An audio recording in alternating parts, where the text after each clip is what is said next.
bringing us out of the gate right now is Joshua Gerhardt and Kieran Guinto. They're looking, they're planning their sequence, they're figuring it out. So there's figuring out to be done at the start of every boulder, every climber. Yes, unlike the lead round, there's no preview. At least in semifinals, there is no preview before they come out. So they have an allotted time where they're trying to get these boulders done. But they have to use some of that allotted time to make a little bit of a plan. It doesn't always behoove you to just jump right on without checking it out. You see even Joshua stood on and he's trying to make a decision about, I mean, that's a fundamental beta decision, is face out or face in. So the boulders have various ways that we're going to test the climbers. We've got lots of time to get into that, but there's differences in complexity and there's differences in sequence and route reading. And Joshua's showing you one of them right now is which direction do I face to start the boulder? Really How do you love to start your boulder semifinal? You've been tuned up in ISO, you come running out to the steepest part of the wall, and you're actually, what do I do? That hurts. A tough game. It is a hard game. In this round, there are 4 different climbs you have to do, and you have a allotted amount of time, but you get as many attempts as you want. The more attempts that you take, well, the best thing that you could do is do it first try, so you are being not penalized for attempts, but doing it as fast as you can or in as few attempts is ideal. Here's Joshua again with another attempt. Getting kind of a little bit more established. So forcing yourself to take that rest, watching the clock tick down, the stressful part of this semifinals. Joshua up again. I mean, good look here. He's got just a tiny little jib screwed on to give him some purchase, but... This panel's very steep. That's 60 degrees, I was told. Yeah. Daniel Gaida measured it with the phone to verify. 60 degrees. That is steep. I like that. If you know, you know. And those large black, not quite volumes, but very bad holds to be dealing with at that angle. Getting up through the zone now. So this is more progress. You gave yourself a good long rest. We will see some buzzer beaters. I think every semifinal I've ever been a part of, there's someone has topped a hold with under 3 or 5 seconds to go. So the excitement level is there, but the climbers have to manage this time frame. They have to decide how many. There we go. Joshua figuring it out. It might be a little late. It's definitely going to be a little bit late. Seconds. Here's Kieran again, and she's down. Time continuing to dwindle. Joshua Gerhardt up for another. He wants that zone. It's so hard when you have to go back before you're ready, but he could taste the feeling of that zone sliding through his fingertips. Pressing up. Gains the screw on with the right hand. Looks for the paddle. No. That is a burly section. Here we see Michaela Patejo and Declan Osgood, you may remember from the lead round just 2 days ago. So not everybody does both disciplines, but you're going to see quite a lot of familiar names, especially in the middle to top half of the field on both the men and the women. Both competitors getting started here. Declan trying to work that out. Everybody is faced with the same issue of, do I start this face in, face out? What do I do? Switching it up. There's an age-old expression in competition bouldering that says, if you're in doubt, face out. So if you look at a boulder and the tiny little back, and Michaela almost making that step through work.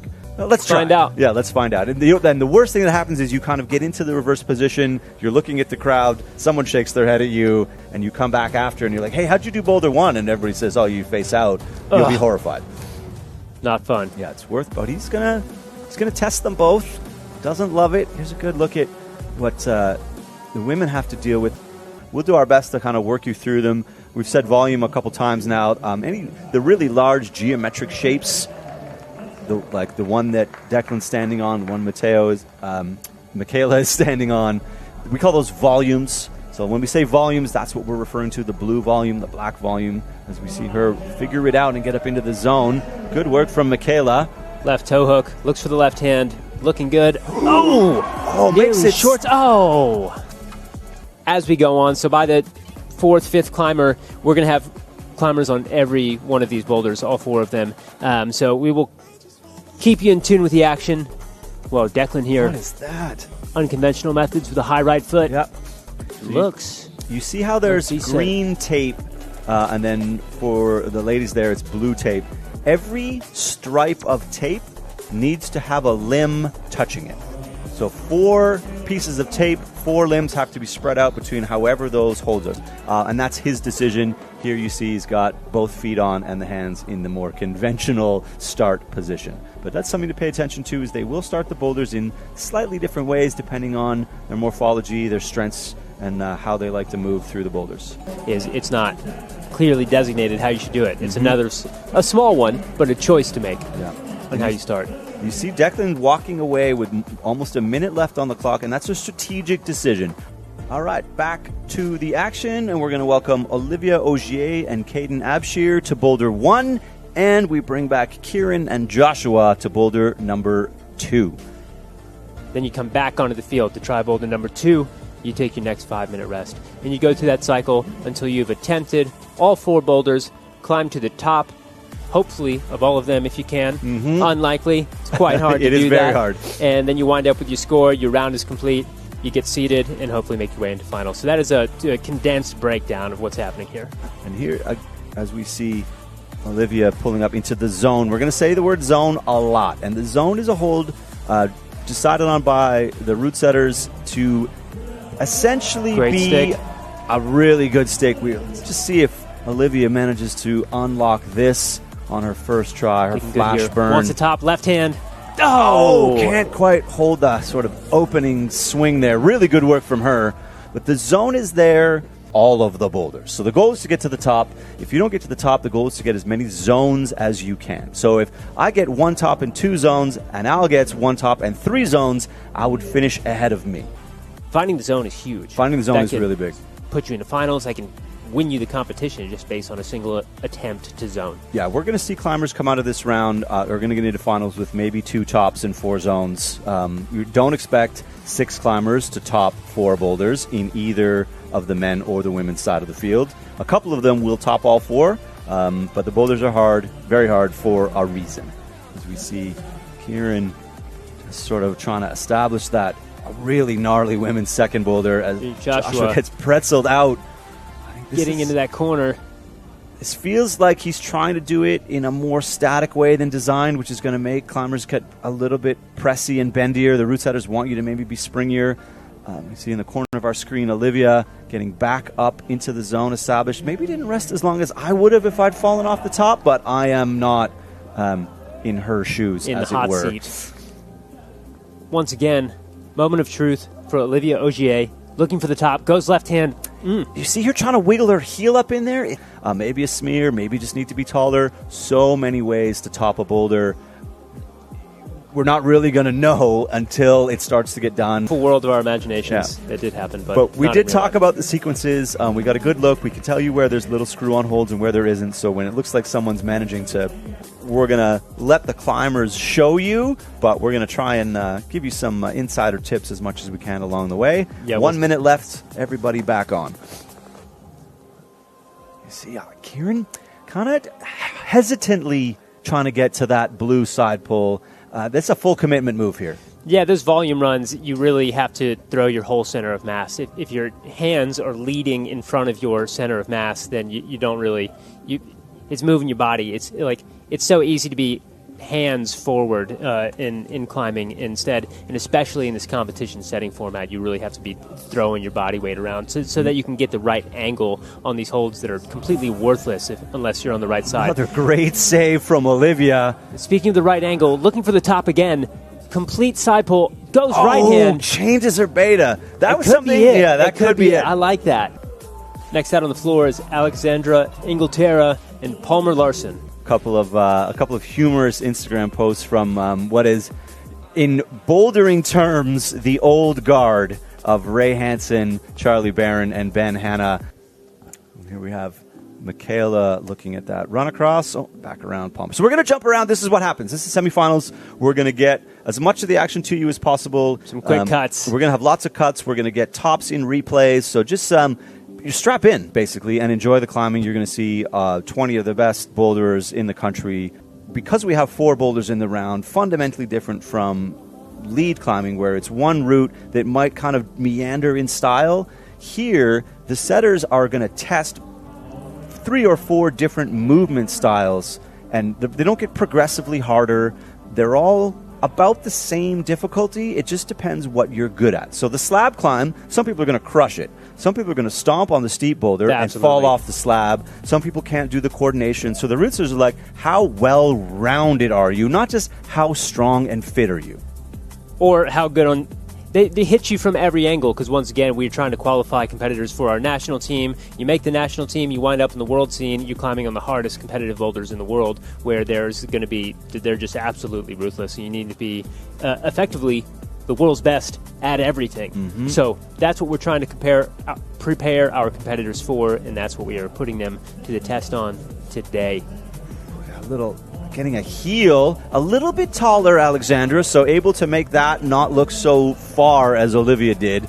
Yeah, and great hip mobility, able to turn out and sneak that the a heel, yeah, instead of the toe hook. Now looking for the top. Will it be right or left hand? She doesn't know. I'm thinking right. Yep, I'm just a bit low. Hips got to be higher.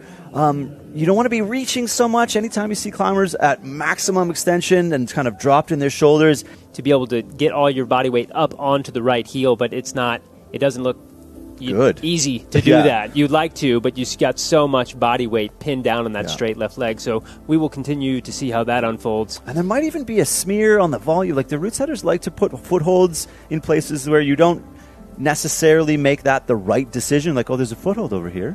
In the microseconds, you make adjustments because you cannot fall. In bouldering, you fall off. You have to maintain and learn information. What did the boulder teach me from that mistake, from that fall, from that slip? What can I apply to my next attempt? So in that 4 minutes, how quick is your movement pattern learning curve, and can you stay strong? Absolutely. You can't get tunnel vision. It's so easy to get tunnel vision in the moment. I'm going to do that same method again and again and again, but better.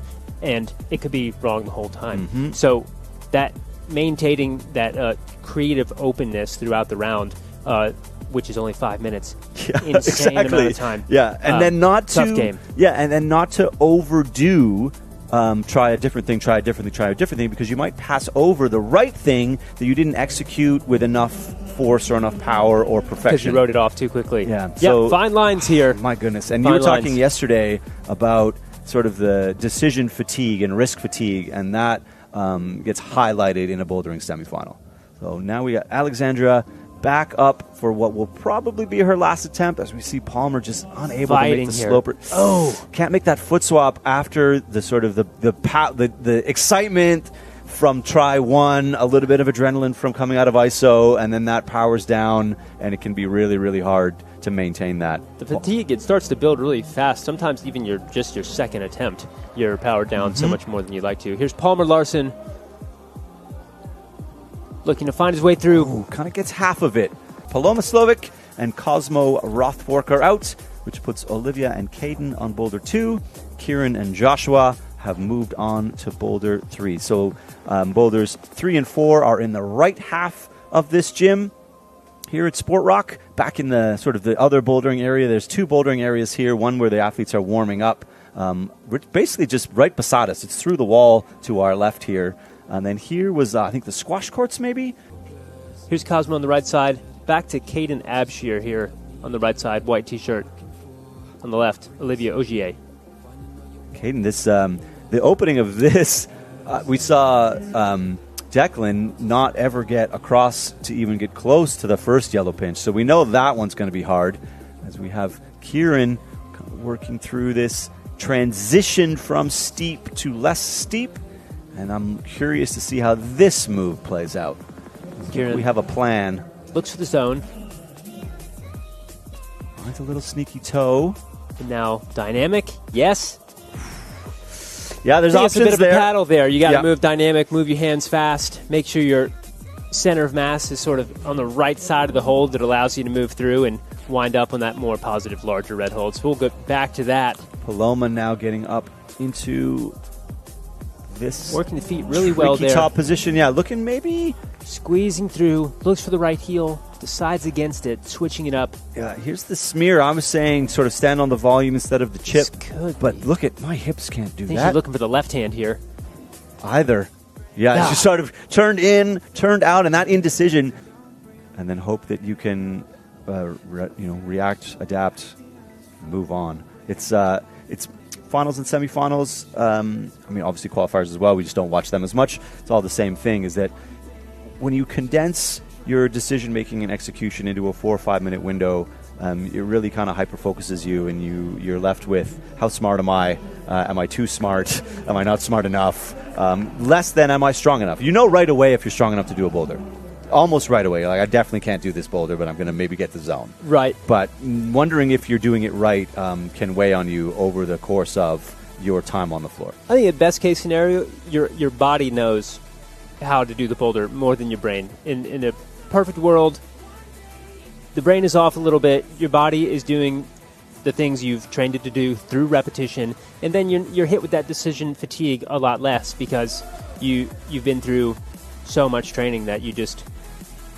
Here we go. Now, kind of getting halfway there this time, but not enough spring. I mean, you see her, she's just barely getting that first pad over there. Yeah, if the arms are too straight, you've got too much of a pendulum swing in your body, that sort of maneuver does not become as feasible. So really got to get your chest up, keep the elbows bent, and move the hands quick to paddle through, wind up with the left hand on that red. Here's back to Paloma.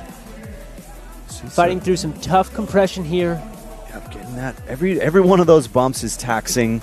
Right. Is she going to drop the left foot? No. My goodness. What are we doing? Oh. Yeah, and you could see even there, Caden kind of taking a minute, and Olivia driving through. Checking out the angle, and the wall, thinking about how sad we would be if we were the ones we would that be had to deal with unhappy. this. And the wall kicks back about 15 degrees there, so it kind of pushes you out more than you would like to for volumes of that angle, etc., etc. Again, a beautiful piece of root setting to create movement that's just really, really hard to unlock. And Cosmo fighting that sloper, like that is, it's just bad, Al. Paloma back up less than 20 seconds. Yeah, has to hurry. I would be pleasantly surprised if she finds her way through. I like right hand to the finish. I think that's going to be the way. I just don't think you have the angle on it to go left hand. Yeah, and I think the front of Boulder is leading you that way. Out on the floor for you is going to be Sienna Kopp and Olivier Kwang, and that's going to push Alexandra and Michaela to 2 and 3, Palmer and Declan. I kind of love that. Every time you go see her climb on a comp, it's one of those things like, what, did you make that? Like, yeah, I made that. It's a fun piece to bring to it. Yeah, and strong. It's fun to watch climb. Had a pretty serious injury a couple years ago and was just coming back at the end, kind of last season was her real tail end of her comeback journey. So she's getting back up into sort of full season power. Looking good right now. CC Kopp on the left side. On her flash attempt. Connects to the left hand. So much steady. Yeah. Oh. Okay. Doesn't quite find that left foot. Powers down. Trying to describe, if you don't know what it would feel like to be in that compression position, it's like pick up the heaviest dumbbells you can imagine holding that you could do one time. Curl them halfway and just hold them there. And I'd stick them like more further out than almost you would straight. like. It's just insane. And then so just a few seconds. Speaking of difficult positions, we saw the inside of, we saw the upside, the bottom of Ben Hanna's foot the other day. We saw the inside of Michaela's elbows there. Alexandra kind of looking at this now. Obviously, our competitors know that too. Getting it done is a totally different scenario. You've all done run and jump boulders at your gyms at home, but these are so amplified and so awkward and uncomfortable to generate. Really small margins that you're playing with versus the feet that feel like sidewalks. CC now back up into this toe hook to compression. And you just, even looking there, so how much good. higher she grabs it. No bump required. But sliding out. So not getting really into the squeeze. I was going to one-up your dumbbells with pick up a heavy, wide, flat box and squeeze the sides together. Yeah, like a full barrel. Yeah, and see if you can hold that.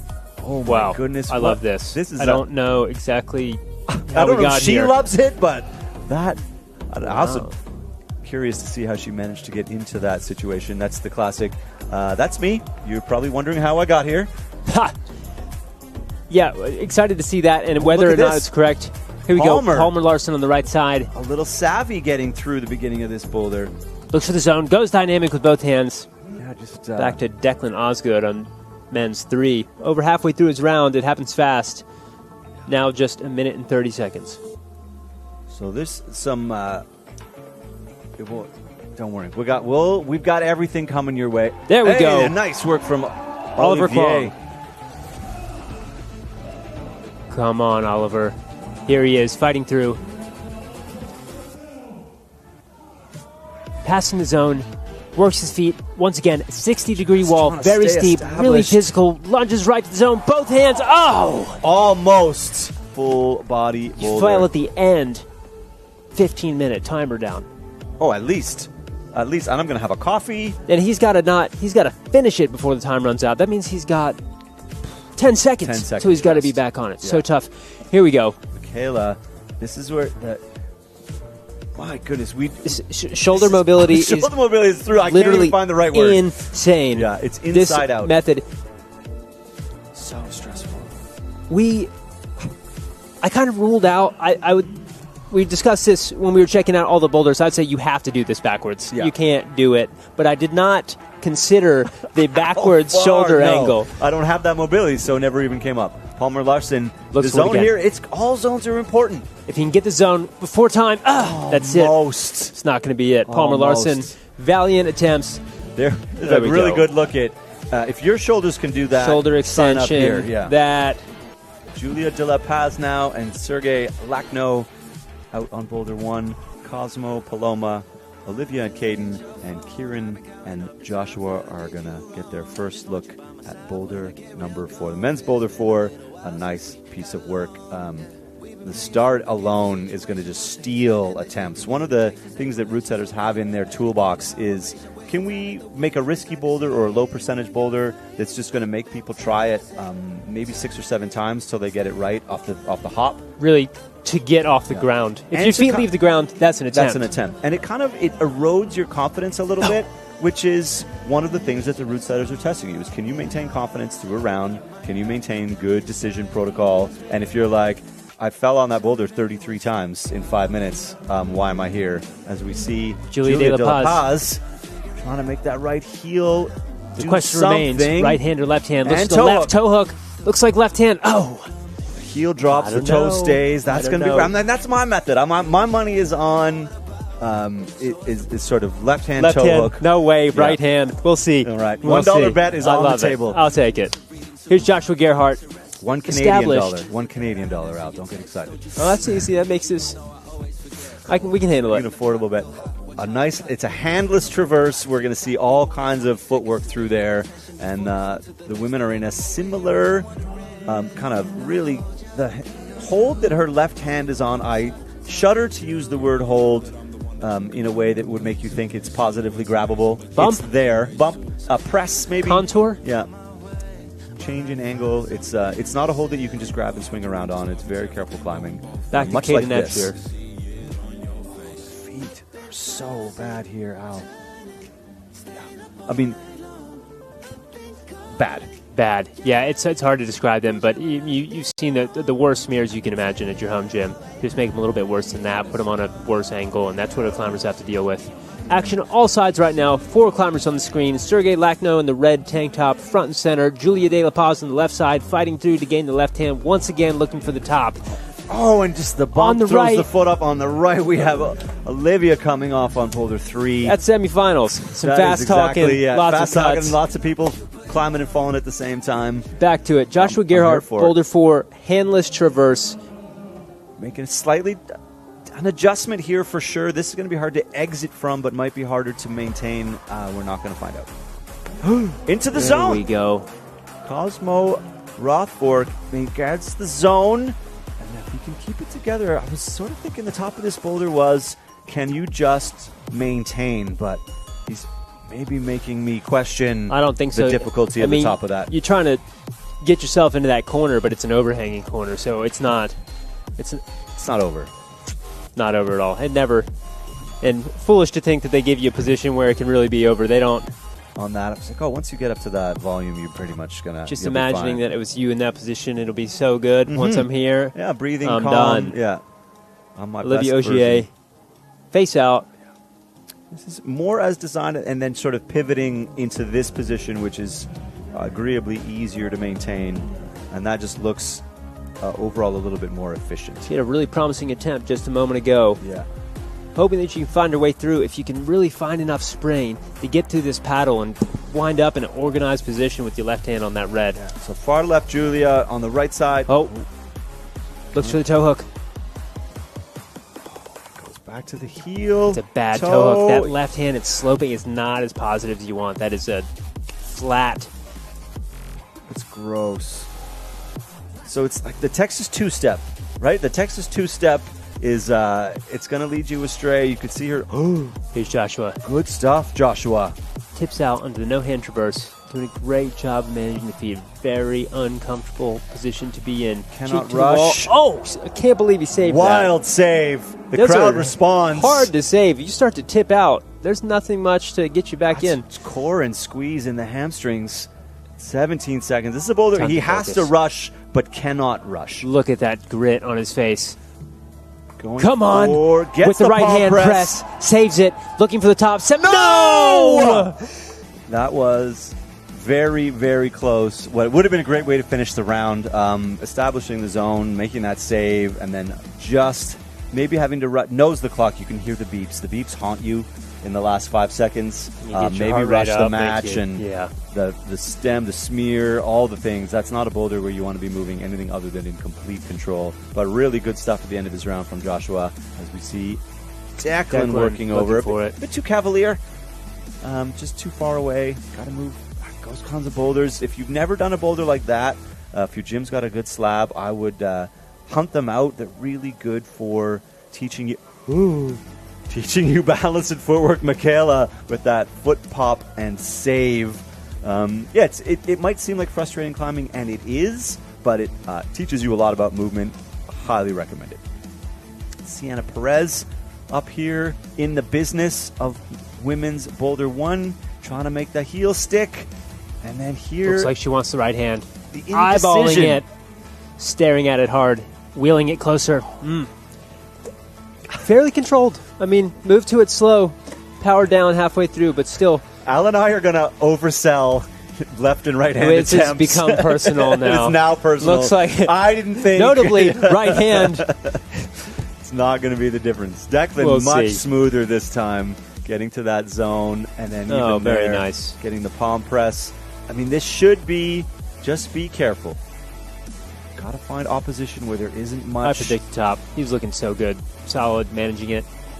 Opens the barn door up. Important to note, really good top from Declan. You see this hold extends past the top of the wall. It's a great shot of that. You absolutely cannot grab it and pull outwards. On the back of it. On the back. You cannot use the back of a You hold. can use the face of it. But you cannot, as you saw, you can't pull his hands extended past the top of the wall, but only on the face of the hold. And they do that. It's not for aesthetics, although it looks pretty cool. A little shark fin over there. They do it because they need to create height and position. So they kind of basically make the wall taller by doing that with that kind of holder, adding a volume, because they want to have longer body positions, harder to maintain core tension, all these kinds of things. And it's awesome. Competition route setting doesn't have the same limitations that you're going to have at your home gym. People like cutting their fingers and doing things they're not supposed to do. Yeah, exactly. Here's Sienna Perez, left side. You saw Alexandra just trying to get through the gentle paddle on the right side of your screen, and Vale Everett staring down. 2 minutes to go. Here we go. Way through. Here's the close-up. Trying to work out the position. You can see your right heel's on a little screw-on jib underneath, so Definitely it's not just flat. hand. I don't think that looks you got solid. this That looks one. solid. I'm gonna give you that one. The way she managed to get the heel sit on the jib, that's cleaner than anyone else to this point. That was pretty good. We'll see. It's not over till it's over. Oliver proving to be much more difficult than maybe we thought. CC Kopp, who is closer than anyone else, but still reaching. CC knows how to handle that kind of movement, so high hopes that she finds her way to the zone there. Here's Vale on the left side. Alexandra on the right. Both with the press. And back to CC. Oh, she's showing you how bad that volume. I love the way the starts of these two boulders sort of mirror each other in terms of an uncomfortable, wrestly open position. Very uncomfortable on the shoulders. Is he monoing? Yes. Yes, he is. I really love when monos make their way into competition. I thought he was, and then I saw, ouch. Now, you're not allowed to mono bolt holes. Or T-nuts. T-nuts in on the wall. But you can put your finger in anything on a hold or a volume. Yeah. Sienna, and this is, I mean, you're gonna try this till the clock says no. That's gonna come up looking like 15. There we go, Vale getting into the swing. Sienna fighting back here, and Oliver looking at the clock, trying to get back on one more time. A valiant effort. Just Vale really trying to get that zone. Yeah. It's somebody trying to make something happen with now 5 seconds left. Sienna Perez looking for that finish. Got a rush. Oh, not looks so promising. Of USA Climbing's national team trials. Pete Woods here with Al Smith. If you're late joining us, maybe just getting up, you got your coffee or you're at work and got your second monitor very quietly showing national team trials. We're just kind of getting into the first third of our Boulder semifinal round. Climbers on every Boulder problem, action all over the place. Tops so far, scarce to none, but it is to be expected that as we come out in reverse order from 20th to first, looking to get 6 finalists out of this group of 20, that the first initial half of the field is going to be fighting a lot harder than the second half of the field, which is where most of the favorites Speaking landed. of the fight, really good flash attempt from Sauveret. As we see Caden Abshir getting up high on this handless traverse move, and Cosmo Rothvork to the right, just sort of staring at Boulder 3. No one's managed to get to pass the first triangle volume to this point. Boulder 3. Yeah, on Boulder 3, yeah. So tough. The starting hand positions, that upside-down left-hand Gaston, actually quite good, but the feet are so bad in the position that it puts your shoulder in. It doesn't really matter that the handhold is that good. Speaking of shoulders, as we saw Julia getting her, that's Paloma getting her right shoulder turned inside out, and Olivia on women's boulder number 4 is finding this sort of thumb match. It's all about careful here. footwork. Yeah, keeping your head on top of your hips, on top of your feet as you move your way across, and takes almost nothing. Like a gentle breeze knocks you off a boulder like that. That's good. I love the look. Let's get another look at the start of men's 3. Is the feet are terrible. And that press, as you said, so the hold on the first black triangle on men's 3 on the right there, it's decent, but there's a lot of climbing to get back established into a usable position. Caden getting way to the right before going back left. There is a tiny, tiny, tiny foot jib. Oh. Here we go. Nicholas Lindner getting up through the zone. Big power here by Nicholas. And moving very quickly. Lots of aggression on the wall, looking for the top. Eyeballing it, goes with both hands. Makes it. No, it does not. So close. It's almost like he lifted off the top of it. Yeah. Like held the swing and then lifted the last moment. Caden Abshir. He nodded. I saw that nod. That's the knowledge. Okay, I'll take a rest. I can definitely do that boulder. We're 2 minutes left. He really came through that moving. Some climbers move powerfully and slowly. Some climbers look like they're moving erratically. Sauveret almost getting the right hand to work. And Women's 1 still resisting. Nicholas there, I mean, looking like he was moving erratically, but doing what he needs to do to basically harness the power that he needs to find. Yeah, that is great confidence. I wouldn't, almost not erratically, but just with... Yeah, erratically maybe to the viewer at home, but with assertiveness, with like, I know how to move through. A real go-for-it attitude. Exactly. Paloma on again, women's 3. Finds her way through the press, gains the right hand. Still looking for some of these zones to be climbed to for the first time. Alexandra got close. She was sort of stalling with both hands on it, but not really pushing enough. Getting 1, but not 2. That's an interesting one where actually the zone is, sometimes the zones are a bit easier to gain, where in this one, if you can manage your way through to the press, it's really the move out of the zone on women's 3 that it's causing the problems. The zone there's sort of rewarding you for unlocking the beginning of the boulder and kind of putting it together. Julia De La Paz on the left, still looking to navigate that right traverse on those terrible volumes. Yeah. Sergey here. fighting to get the start position. I mean, that boulder is really, really hard. And Silveray back up for, I mean, I think 4 attempts or 3 attempts on this boulder. Tough. Pretty good look at the right foot. That's men's 4. Back to Caden. Climbers starting to call it around a little early, trying to get a little bit of an extra rest. Left-hand attempt. I feel like we all are starting to have relationships with each of these boulders now. We're invested. We know how they're each going. We know roughly. Almost gets the save. On-site round, we discussed it earlier. They have 5 minutes from when they get out on the mat. They've never seen the boulders before. They have 5 minutes to both look at it, figure out a sequence, solve the puzzle, and climb the boulder. So you're going to see them brushing the holds because that's a little bit of a mental break. You also want to get the chalk off. It gives you a chance to sometimes check the angle of the holds you're going to grab. Yeah, you're but they take about 30 or 40 seconds at the same time. So at the start of every boulder, some people jump and run right away, but most people are going to take 30 or 40 seconds to really get a good look, especially the more complex boulders, before they put their first attempt down. Alexandra here. Yeah, just trying to get through the feet. And it's when you're traversing on gross feet, the worst thing, you don't want to have your hands at maximum extension on top of your head. Like the root setters have created a position that is naturally uncomfortable and it's counterintuitive to what you would be doing in the ideal situation. And you see there, the feet are pretty good on that women's traverse, but the angle is so much that you need the hand, and it's in such a really disappointing position. The competition bouldering setting is obviously physically difficult, but literally just discomfort is such a common piece of the puzzle where you're just in positions where Palmer's in one right now. Weren't. You just wish it was a little bit different, and you're forced to deal with it. Palmer, I don't think he's breathing. Pretty good at managing these tricky situations. Yeah, he's a veteran. And it shows.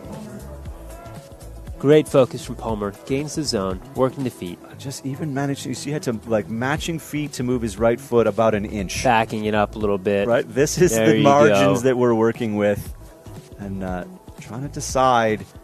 A mini coordination move on a handless slab traverse is, we're basically just playing Wordle at this point. Like, how many words can you stack together that don't normally go together? Look at this. Fight. Because you really want to capitalize on this moment. Here we go. Good attempt from Isis. And we see Vale Everett using his, he's quite tall, he's well over 6 feet, so he's trying to be a little bit too clever, maybe, trying to go toes first. And look at fighting that his way bend. into that corner. Cece getting as close as anyone we've seen so far. And there we go. That's the first one we've seen Sienna stick. Perez? Yeah. Finds a way to the zone for the first time on Boulder 2. Now it has to get great moment. Out of the zone on Boulder 2. My goodness. Again, it's a bad looking for the sloping. High. But you have to exit this position. Now there's a positive undercling way up in the underside of this next volume, so there's no feet to get there. The question...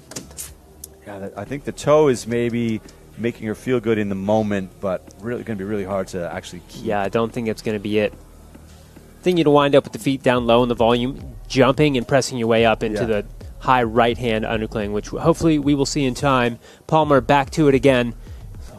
I mean, would have been just missed either the exit of the zone or the finish, so we'll see if he can correct his decision-making from last time. Basically took no rest. This isn't a physically stressful boulder. But here he is. Let's see what he does. Palmer Larson looks for it again. Almost makes it stick that time. That position is... oh my goodness, it's hard to describe the complexity of that kind of transition as we see it. Alexandra Here we go. Inglaterra unable to just sort of fumbled that hold's also not very good, in case you're wondering. It's just a bump. It's not meant to be grabbed. It's meant there to be we go. Cece Kopp finds her way through. Excellent stuff here. Now doesn't need to sprint, but needs to move quickly. The deal, maybe the first top of the round, finds the right heel. Sienna decent Kopp. Position. I believe in it. Come on. Oh, just shorts it. That finish hold is big, but at the very bottom, it's so flared out. Yeah, and that Cece Kopp is exhausted, maybe, and disappointed. Hopefully not injured. We'll let you know. Back to Sienna. Looking for the high right-hand undercling. My goodness, saves it. really hanging off that toe hook. And then Alexandra back up quickly, Lots of unable strong to get to the performances finish. here, promising, but still. All right, back at it. We're having a look at Simon Hibbler now, out on his first boulder beside Jojo Chi, just brushing and looking, getting established. We've yet to see a top. We've had some people get close. We've had some people drop some tops, but we have not quite. Oh, sorry, one. We saw one on men's 4. Oh, it's escaping me in my mind. It's Oliver, right? Yeah. Okay, I'm with it. Yeah. Okay. Oh, sorry, not Oliver. Good grief. A lot happens. We're keep our results. Yeah. We said handy at all cavalier things times. like no tops yet, and then my brain went, somebody top 4. Something speaks to you in the back of your mind. As we see Paloma now making the traverse. We see nobody out on women's number 3. I believe we have a technical issue, so that could be blood on the hold. Lots of things cause technical issues. We'll get information back, but no one climbing on 3 at the moment for the women, as we see Simon spending a lot of time trying to extricate the start position, and Jojo getting up into the compression. A little bit shorter. She's going to feel this position a bit harder to establish, but maybe a better size box for that heel Good hook. workout. We all are very familiar with this position by now. But waiting to see the exit. Looks like she's looking for that left hand. Wants a toe hook. Oh! Yeah. And the toe, I mean, the angles are all wrong. The toe hook is not good either. No, certainly not. And you'd be wrong to think that you come out of isolation and get the easiest boulder of the round, in air quotes. That's not a thing that happens anymore. There's no progression of difficulty. It's progression of styles. We're going to test different things. You're not going to get 4 steep power boulders in a row. You're going to get 4 different kinds of climbing. But both of these boulders, you come out of isolation and the route says are like, welcome to team trials. Yeah, I hope you're prepared. I hope you're ready, because we're going to give it to you. Yeah, here's your breakfast, and I hope you can get through it. 2 It minutes is and part 30 of their seconds. process. We do have a special guest coming up in a little bit, so we're going to get some really good inside information on the process. And part of the process is the order in which they set and give them the boulders, because they want to test their progression. Do you make them tired and then fight fitness for the rest of the round? Do you make them uncomfortable, and do you make them sort of unsure about their footwork, and then you kind of make them question their movement across the rest of the round? So they're not just thrown up on the wall willy-nilly. Of course, the boulders are set very carefully, but they're also set in order with a plan in mind. Yeah, and they shake it up every competition. So, all right, you see Cosmo fighting, and Sergey fighting a little bit there to establish men's number 3, which is really proving to be hard. Simon Hibbler getting up into the sloper. Can he control this position? Here we go. Promising young competitor. Simon Hibbler. So much to offer, so much fight. Yeah. Not quite enough to take it home. Now just under a minute and 30 seconds left. I think he's the right sort of shape, the right height to have that heel stick. So you saw the first couple people get close, were jumping to it, controlling a swing. Yeah, it would be very Simon nice maybe to have the power feet. to keep that heel on. Even though it's a bad heel, I mean, any heel is better than no heel at that point in your day. Yeah, at that angle with that terrible horizontal pinch for the finish hold, really tough to hold that scorpion swing that keeps happening.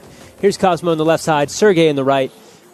Sergey trying to work out this start position. You can see those terrible feet on the slab, left-hand Gaston. Okay, so we got a little update for you. So we've saved one climber back to make room for a technical. So that's going to be Julia de la Paz is going to get, she's going to skip boulder 3, and she's going to get to come back to it after she finishes boulder number 4. So that's how we do things sometimes around here. We have to deal with issues. It could have been any one of a number of things, but we have to hold the climber back, and if they don't get their full 5 minutes, we make sure that we allow them that 5 minutes at a later point in the round. So we just create a gap. Here's Simon. Simon Hibbler, can he get this? Goes deep. Oh! And the foot stays a little bit longer, but ends up swing out 5 seconds on the clock. Yeah, not so many times in this time. round. Morgan Taj and Cruz Padilla now just joining us on the floor. On screen right now, from left to right, that's Cece Kopf, Oliver Kwong on the far right side, Sienna Perez there, and green now far left, that's Cruz Padilla joining us on the floor for the first time. You see Vale Everett getting to the high point, which is, can I get my foot up on men's number 3? Yeah, men's 3, no joke. Continuing to resist. Here's Oliver Kwong on the left side, making his way into that handless traverse. A different test of skill here. Even the right hand there, not much to grab onto. A little bit to push your body weight to the left to get established here, but then followed by some very difficult foot walking. Here he goes, looking to step through, keep that chest close to the wall, but tips out. Able to make it stick. Yeah. Dale Everett taking a quick rest, sizing things up. Sienna Perez getting up to the zone here. And this is the business now for this boulder number 3. Looks for a foot cam. I was going to say, looks for a foot cam. Not going to be it. Not quite. Takes a lot of confidence and commitment. You can't wait for the swing to happen before you move your right hand there. Declan did boulder 4. Right, we were trying to remember who topped boulder number 4. It was Declan. Oh, of course. Yeah. Now it clicks. Right, now it's there. So Deep. We have seen one top in the round. You have to kind of measure it. So you need a few attempts. If you don't get it perfect the first time, you need a few attempts to sort of measure it in. Sometimes you go a bit too far, and you don't go quite far enough. A bit of a 3 bear scenario, right? Too hot, too cold, just right. You need a few attempts. I think we'll see some of the top of the field. CC fighting the beginning of that. And we see Cruz Padilla. Here's Isis. Looking for it. Boulder number 2. Looking to, again, create that. Staring at the start of boulder 2. What do I need to do to get up this boulder? Getting close. Tough situation on men's 2. You find that right hand and have to drop, just hang on. It's quite bad. 2 screw-ons and a flaring volume, and hold all your body weight on it as you toss your feet to the right into that corner. Back to Sienna. Lots of time. It's one of those boulders, it doesn't really, it's not physically, it's weird to start, but you're not going to get super tired doing it. He knows what to do here. Gotta get this right. It's just getting the chest high enough. Hips up, slow. Oh, interesting. He doesn't want to move that right hand. It can be hard to let go with that second hand. Yeah, when you have the best in-cut on the wall, your brain doesn't want to let go. CC Koff staring at that boulder. 1 minute to go now. Cruz Padilla getting almost into the zone. And Oliver sort of making the same movement decision every time, and he's not quite making it work. Isis establishing the zone. That should be enough for zone. She had control, I believe. You need to show control of the zone hold. It can be a little bit subjective, but generally, as soon as you've grabbed it, if you make any type of movement, you move a foot, you move a hand, you've shown control. You need to use the zone to move your body. Is that one is, it can be subjective and it's tough to judge, but if you are touching the zone and moving but like using specifically the zone is responsible for the movement. For your that's movement, happening, that's not an excellent. Moving some back to it. Julia De La Paz on the left side. Sergey in red in the corner. That's going to be Nicholas Lindner, and then standing under boulder 3, Sauvere Sanders. Now we have Dylan Countryman and Annalise Van. No one on boulder 1. That's going to put Simon Hibbler and Jojo Chi. The pan there with the hole where we should have seen Annalise Van Hoing. That could be a result for just a moment. Yeah, that could be a result of the technical. We're going to reinsert Julia De La Paz, so we need to create room for her to be able to do boulder number 4 in 5 more minutes. So that could be a result of that. We'll let you know. Bob Countryman here. He moved through the beginning of that like it was butter. Bob Countryman is such an animal that I feel like he is very well cut out to close the deal on this boulder. However, as strong as he is, he's still left dealing with the same issue that everybody else was, is that you jump to that finish hold and your legs scorpion swing out behind you. It's tough to deal with. Here's Simon Hibbler. Oh, man, and even leaving a damp handprint in the chalk on that corner. Yeah, you can see those. Look at this body position. amazing Can he get with his the right press. foot back established? That's a lot of limb to fit back up there into the right corner. And he's going to stretch it out. Simon Hibbler making as much progress as we've seen, but I don't know just how to fighting get out for of this position something. he's in. I wouldn't know how to get out either. You can't leave that He right can't hand. grab that left hand. I feel he's match feet again. Step back to the right. It's going to be the way. He can grab that right hand. Oh! My goodness, that's All right. on you, maybe. Julie De La Paz getting close, but moving dynamically to the finish of women's 4 is not going to be the solution, unfortunately. It's a bad stick. Yeah, you've all seen those finish holds before where they're not. You can touch them, but you certainly can't grab them at all. Simon Hibbler going to give a good brush. I suspect we're going to see one of those long weights. He's got to give himself, it's such a physical finish, probably a minute. Those presses are so difficult. Yeah. Bob Countryman gave himself quite a bit of time. He's just looking for fitness. He's not really solving anything else. He's going to establish a little more squeeze. You're either going to see a little more swing or a little more scorpion, a little less swing or a little more scorpion. Classic Silver also doing the inside-out foot-to-shoulder position that neither Ala or I can conceive of. Both of the Sanders sisters are really good at utilizing their flexibility to get things done. Mobility, flexibility, power, all at once. Jojo trying to cross into that tall undercling. As Al mentioned, if you didn't catch it or if you're just joining us, on that second black volume with the white one under it, there is a little jib to be grabbed. So they're not just trying to look for a flat press. They are trying to grab a small undercut. And then Back to Bob Countryman here. whether it fell or Flows took a through longer the rest than paddle. we thought. So here we go. Gains the right hand. Terrible sloper. Clamping with the feet. He's going to lose him. Connects. Tries to hold. Yeah, a little more scorpions, a little more leg swing, but wasn't able to make it stick on the way back in. So I'm shocked. I would have, if you sort of panned me down the list and said, who's going to be the first person to hold that swing, I would have said Bob Countryman. I wouldn't even have hesitated. So that boulder is hard as nails. I do still believe. I wonder if you can lose the left toe hook prior to jumping. That left toe hook, you've got this terrible black sloper that you're trying to match. The clamping motion of your feet with the left toe hook is kind of the only thing holding you on, but also that's what's responsible for that devious scorpion swing. So maybe if he could sneak out that left toe hook in advance, it'd be so hard to hold that sloper, but would totally mitigate that swing. So I feel you. I think that's a good... I have hopes for done. it. Boulder done. Figured we got it out. We got it. If only we could let him know. We send our telepathic waves down. He's on his own. A funny thing that you say that. Their coaches and their friends are in the crowd, but you cannot speak to the climbers. If you are caught trying to relay any information at all to them, the climber gets disqualified. So there's no information being shared at all. Absolutely Bob none. Countryman has a sneaky look. Oh, that was so stylish and awesome. Bob Countryman finding his way through. That was a sneaky maneuver to drop the left toe hook into the different... Pete's stunned. You can't see him right now. His jaw's on the table. I'm catching flies. I did not expect that, and I love it. Decides to go with the right hand. Julia De La Paz. Clock is running out. Oh, that's all right. So sit close. Tight. Whew. Here we go. Look at this. Watch the left That foot was so complexity. stylish. It happened so fast.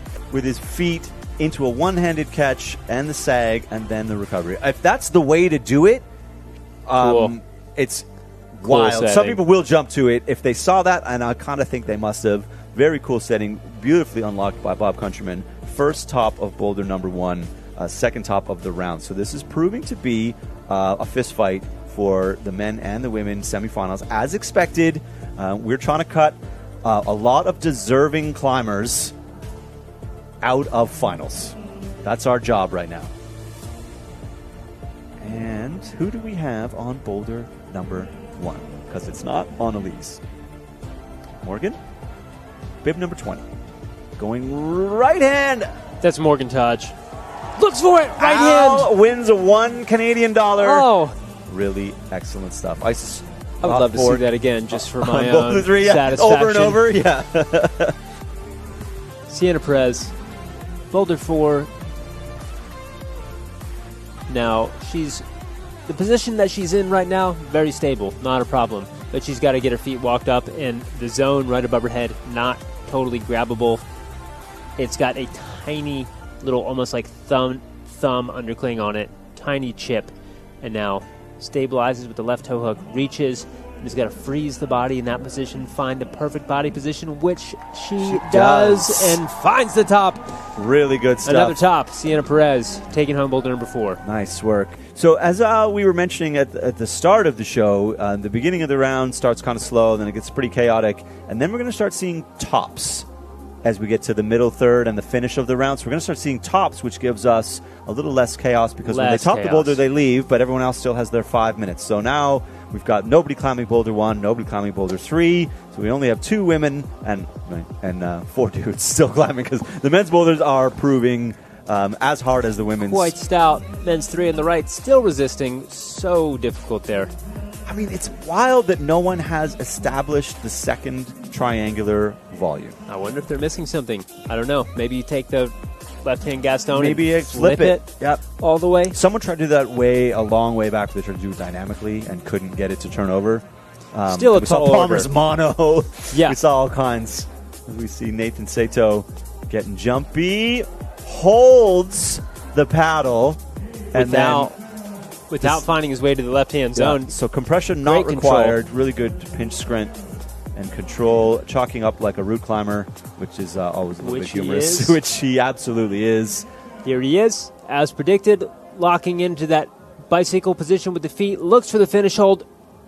Almost holds the swing. That left toe, I don't know if it was on purpose or not, but it escapes that toe hook and almost tried to clamp. It almost makes me wonder if Bob Countryman was trying to do that on purpose or if it just slammed the left leg in and caught it. It looked on purpose, but he'll never tell. Of course it was on purpose, he'll say. Well, it's like the body knows sometimes. You weren't looking at it, but you had a vision of what could happen and just slam the toe hook in and hope that it catches something blind underneath. And I love talking to the climbers after the round and getting some of that, the color commentary, honesty from them. I remember I asked Ben about, he sort of mismatched his hands in the semifinal, and he was like, I was drowning and trying to save it. His deep drop, and he was like, it just fit. I just wanted to, it just worked, and I fell into place, and he didn't plan it from the ground at all. So it's cool to hear their process, and when the process goes away and their instinct takes over. Nathan Sato has a quick look at the clock. I mean, you don't need to be chalking up here. He's going to go early into the bicycle, but does that allow enough momentum? No. Tough. Very nice. Gets it to work. Yes, the answer is yes. Releases it early. I love it.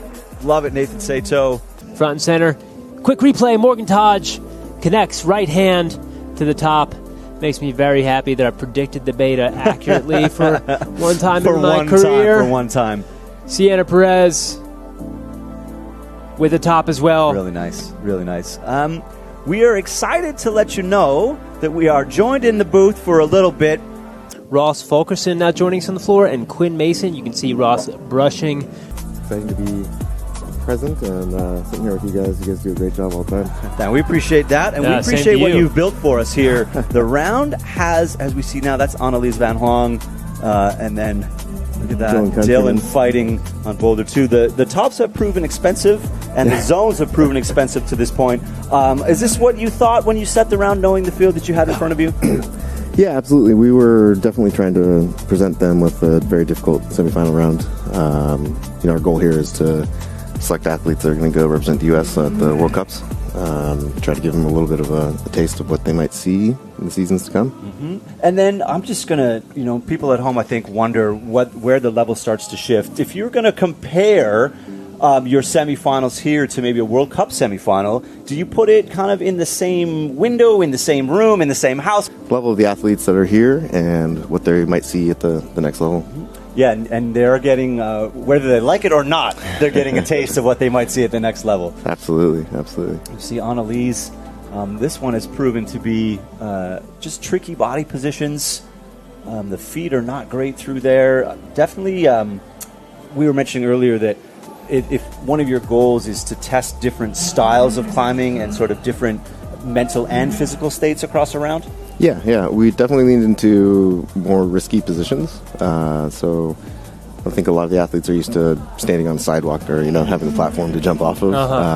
And we kind of wanted to force them to feel uncomfortable or make them learn to be comfortable being uncomfortable. I think, especially at the World Cup level, the physicality is very high, obviously. It's like really intense boulders, but also very, very slippery and very risky. Scary. Scary. Yeah. And you don't want to use the feet that you're given. You can't trust yourself to jump from them. And we see that on women in Boulder 2. It's kind of it's a shuffle hop, but it's a shuffle hop and the volumes are tipped way back. Yeah, it's really about arriving in the correct position, like knowing where your hips are and being able to put yourself in a position that allows you to hold on to the hold rather than just going and getting the hold and hanging on for dear life with your physical strength. Yeah, Annalise Van Hong getting top of Boulder number 2. I love the way you describe that, Jeremy, of arriving in the correct position.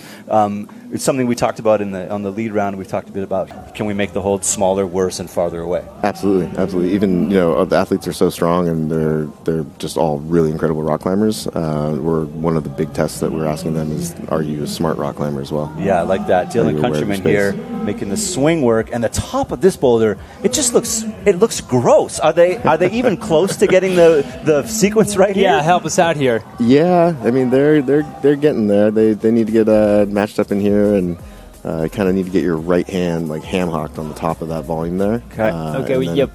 We've seen him trying for it, but he's got to flip his hand there. So you want to get that so you can press out. Yeah, you get the palm on the left face of that volume a little bit, and allows you to kind of just hoss at the finish. And you got to be a little higher to get in there. Like it's uncomfortable, and the feet again are not quite where you want them to be. Not quite good enough. Yeah, the difference between that palm being down and palm being on the other side is allowing you to push your hips left, which allows you to give that little bit of extra space to get over to the it's a huge jug you're going to, but super complex movement. Ross Fulkerson, I would have lost $1 saying that he would have done that boulder without much trouble, as we see Sauvare sprinting but unable to get to the top. As we get a look here, Annalise Van Huang pretty solidly finishing boulder number 1 with the Al Smith method. She's a very smart climber, so am I. So it makes sense that her methods stack up like that. Right, it's how you would do the boulder. Yeah, we did this. Well, we did not how we did do the boulders earlier. Right. We told everyone at home that we climbed the boulders, so thanks for selling us out just right there. Out on 1 is Nakaya Sanders and Adam Shahar, and we're getting a look at boulders. We see Nakaya right away, so this is going to be a flash burn. Look for the heel hook. Nakaya Sanders, again, both the Sanders sisters, so mobile, so able to use their legs in awkward positions and trying to put it to the test, put it to use, but not quite enough. Here's Nathan Sato looking to find his way through on boulder number 2. And now we've got some inside information from Jeremy Ho, head setter, on how you're supposed to manage this. It's become so clear. It's definitely, it's opened up. The book is open. You know, but when you don't know, you have 5 minutes to figure out, and afterwards someone tells you, oh, kick yourself. Oh, it's so obvious if I could flip that hand. But and this is the opening of Boulder 1 here. I mean, you've given more than the first half. Great stall by Adam Shahar, and then into the pinches. Let's see if he can unlock the dynamic bicycle, or if he's going to just jump the way we've seen some of the early competitors. The jump is very enticing, but we've seen the dynamic bicycle be what's working. Yeah, I think the jump was kind of the way we thought we were going to get there. We're going to go at it. So I think we've seen most athletes attempt the jump. The bicycle is definitely a little sneakier. So is there a better way to unlock? Because some of the climbers haven't escaped it at all. Yeah, there's a sneaky little toe hook. Let's you turn around and flip back to an undercling before you do the jump. Okay, well, I don't think we've seen anyone do that. Yeah, everyone's just gone off the top of the sloper and made it look really horribly difficult. Yeah, I mean it's still physically very demanding regardless of how you do it. We just push them out, and then we just have to wait and see how they perform and behave and react to them. Sometimes the climbers will come out and make the boulders easier than you hoped for because they will discover something new that wasn't encountered. Flips as well, where you've set something for them to use and they're all making it way harder on themselves. And it just, like the unknown that each round, how much is unknown going into each round and how many surprises there are, and how that's built into your entire craft is incredible to witness. Yeah, I mean we're playing a largely a guessing game. We know what athletes are capable of doing a lot of times. We see them year in, year out, see them at training centers or training camps, know what they're capable of doing, but there's so many factors that are outside of our control at each one of these events. Of course. They're traveling, they're staying outside of their houses, their eating might be off. Their decision-making might be questionable. And the There it left is. hand. There we go. That's Hey, a left-hand top. nice one. Point for Now we Pete. need a scoreboard. So that's 2 for you and 1 for me. You're not running away with the Boulder 1 finish method. Thank you, Nakaya Sanders, for going powerful left-hand finish. I'll take it. Another example of maybe doing it slightly the harder way. Okay, that's how I read it. I read the hard way. That's I'm right. always the smartest climber in the room. Give this one to Al. The right hand was the intended method? Yeah. Oh, from the top. Yeah. All right. Bryce, always saw Bryce is trying to get across that. Nathan Sato checking the time there. It's going to be tight. Morgan close. Ajay not being able to get across the pavement. Definitely lots of attempts for the women on Boulder number 2, trying to get into that zone. Adam Sahara running out of, you see the exhale, absolutely running out of gas. You see Nakaya Sanders doing the Pete Woods method for the top of Boulder number 1. I'm here Pete for Woods it. method. I love it. Yeah, I'm into it. And I love that. Tops have been hard to come by. And we are starting to see a few of the climbers unlock them now. We see Charlie Barron out on Boulder 1 and Quinn Mason. We are into the group of climbers we would expect to see fighting for final spots. 6 spots available. Bob Countryman getting out of Boulder number here we 3. go. So from 0 to zone in 1 climber, This Dylan is Countryman very nice. There we go. can't Nice. quite finish it up. But that's the first zone. That's the first person we've seen get past the first triangle on men's 3. Ross Fulkerson now. I'm curious if Bob used the left foot, right foot method, or how he got established or if he just on that. stronged it. Yeah, we've got That's some hard to insider say. information now from Jeremy that the starting position on Boulder 3, switching up the feet a little bit helps a lot. So we will see what Bob is doing over there. But for Jojo. now, Getting that high left toe hook. There we go. very Love nice. that. There's no hands. No hands, stable position. Charlie Barron Look There to we the go, top and Charlie. finds it.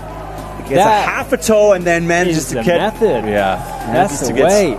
That's a great way to get your round started. You want to come out, you're fired up. You try a powerful, physical, steep boulder, and you can carry that into your chair.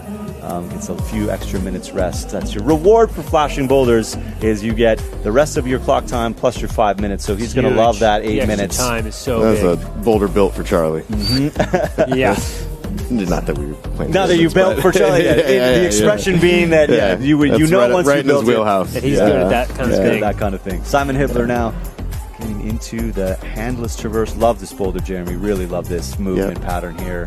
Nice and delicate. And even the complexity of the swap to palm press. Yeah. Very This droppable. Next transition.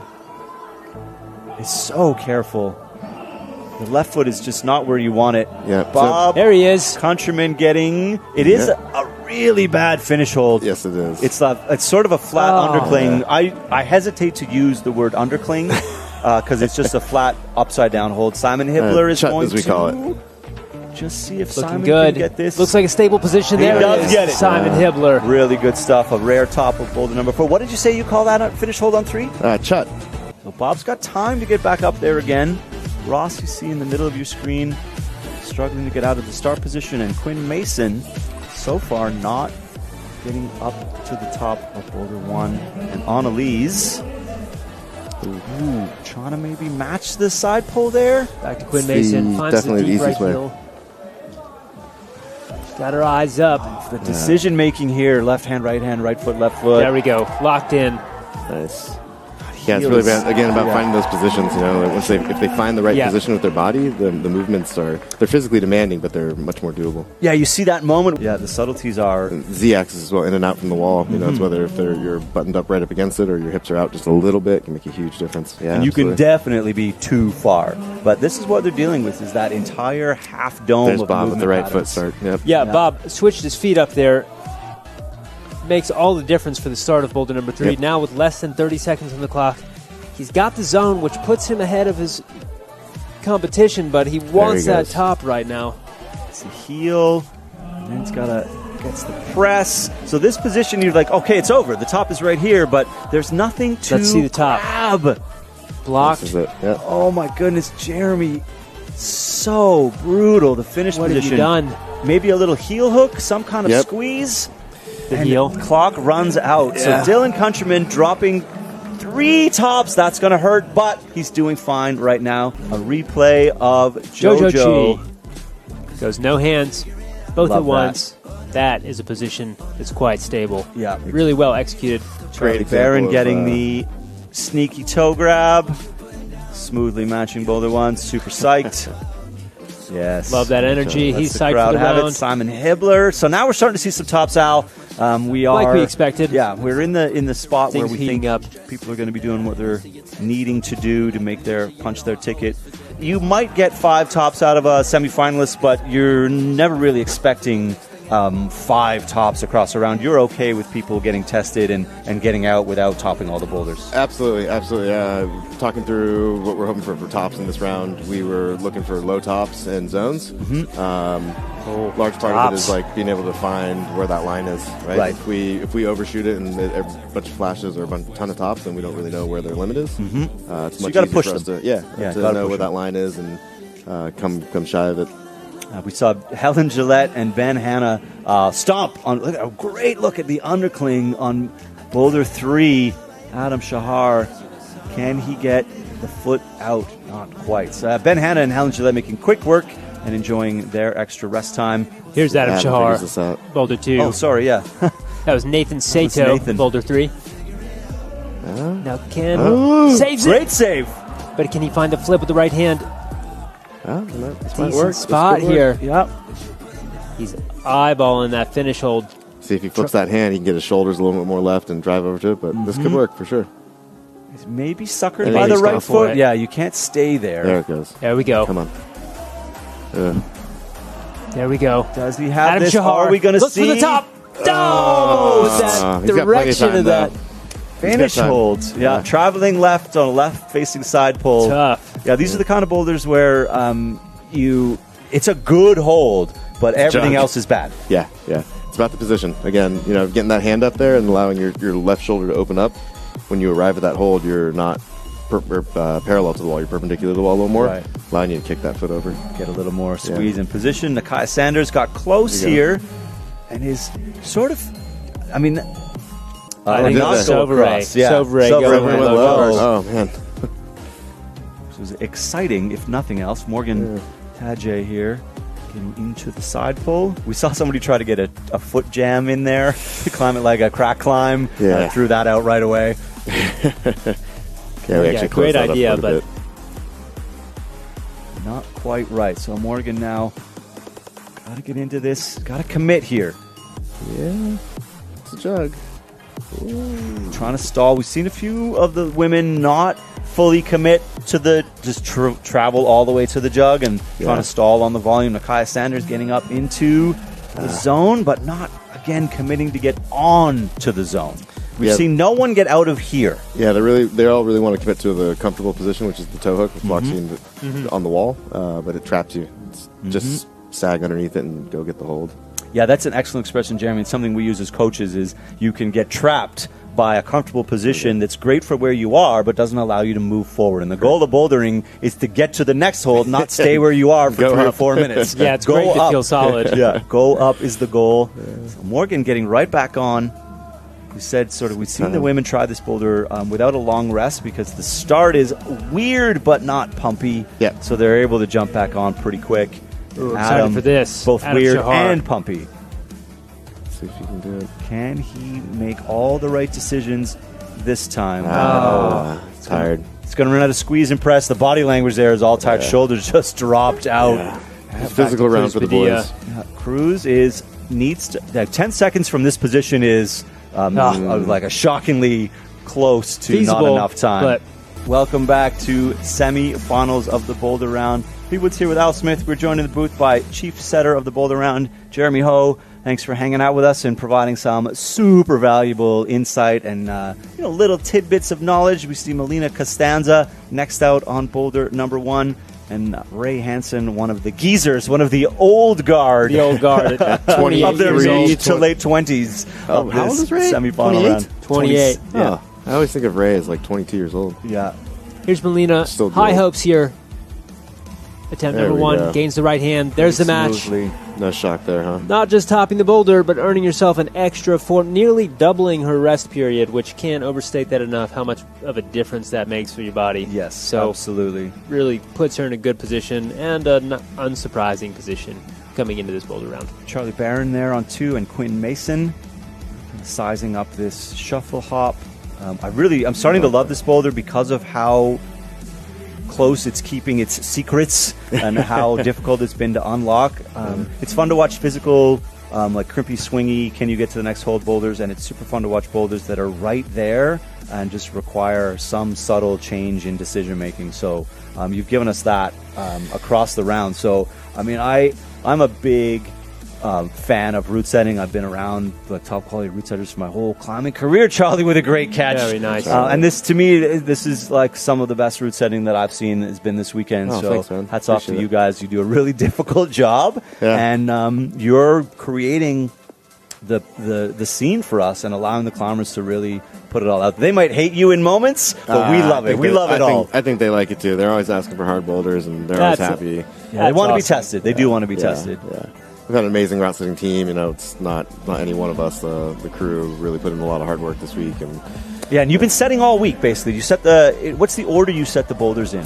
We set semifinals first on Saturday. Sunday we had a little bit of touch-ups to do, and got finals mostly on the wall Sunday. Spent most of Monday forerunning and finalizing finals, and then Tuesday and Wednesday was kind of a slow roll for qualies. We had a half day on Tuesday. Came in super late. Charlie Barron getting it in the... Come on, Charlie. Keeping a foot on. Look at that press. Oh. Charlie, no! Oh, he's got time. He's got... Look at that. That's a tired man right there. Serious press. Man. My goodness.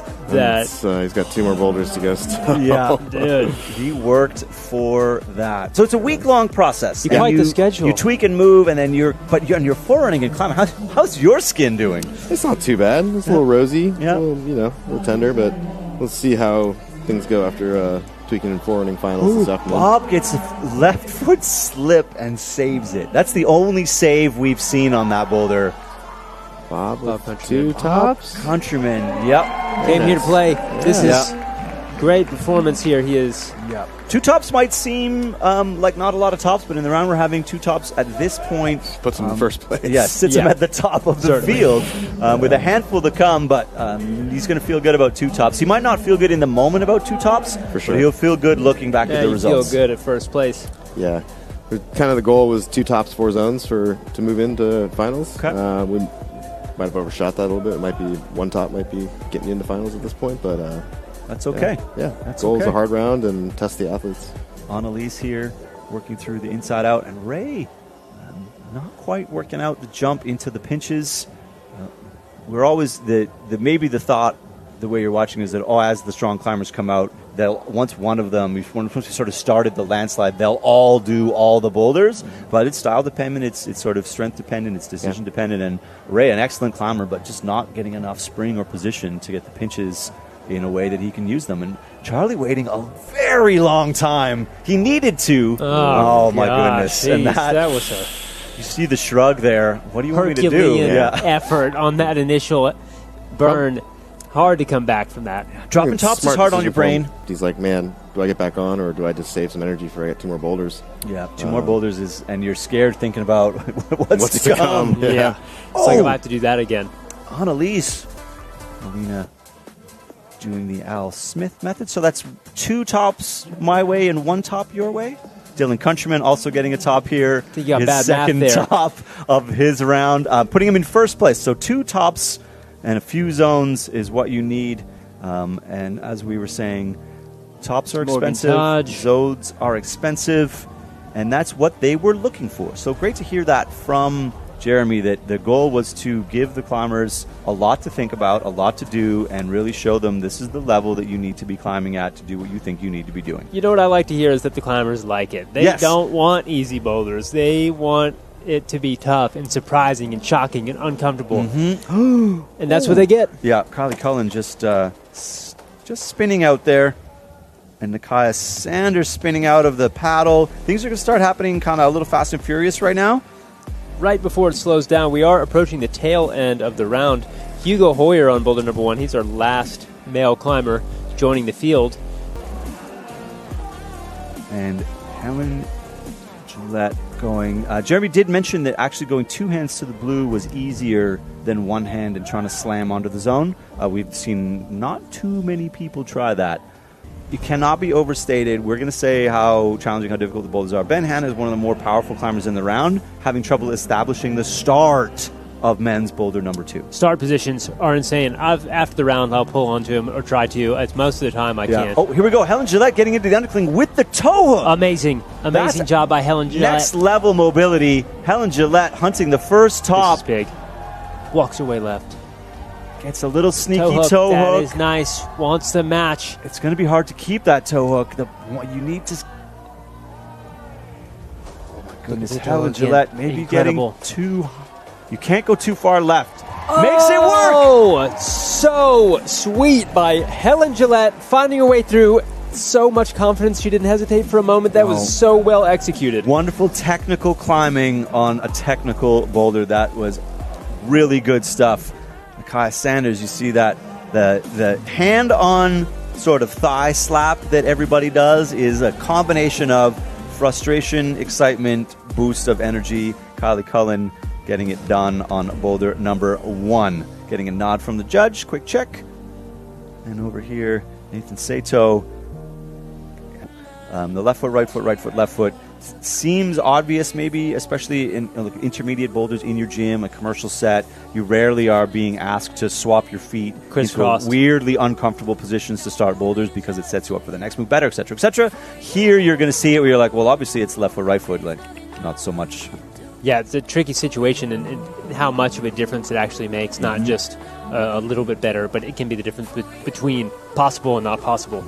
Hugo Hoyer, meanwhile. Oh, and Nathan Sato making the jump through look good and looking very comfortable. We've seen some of the climbers look really uncomfortable there. There he is, top. A little bit shorter. We saw Simon Hibbler look like he just did not want to fit in that box. Nathan a little bit smaller. It's worth pointing out as we see Hugo Hoyer. He looks so comfortable, taking his time to adjust the positions. Quick chalk. But this is the first time he's been up here. So, and the clock is moving. Hugo. Come on.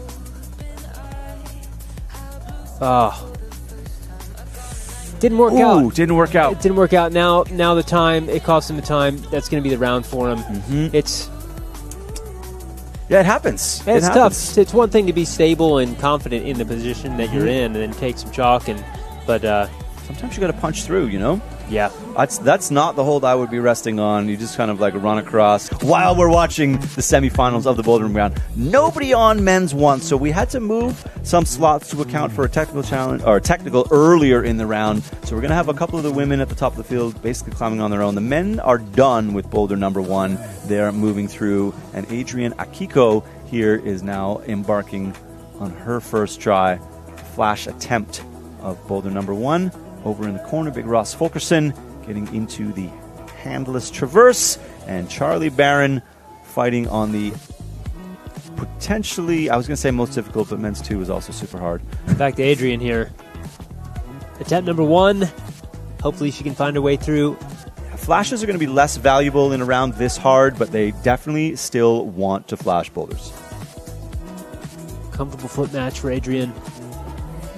The right heel looking to lock in. Left hand is high. Really high. That's good.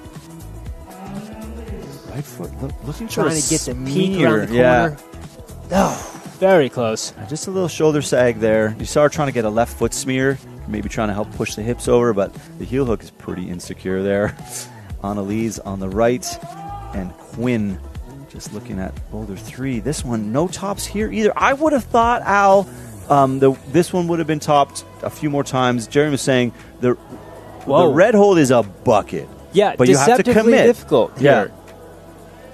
I'm also surprised that we haven't seen more success at the ladies finding their way through past the zone to the red hold. There we go. Annalise Van Huang getting a top at the end of her round. It's going to feel like a frustrated round for her, but she climbed well, and I think she's currently sitting in a position where she should be okay with it.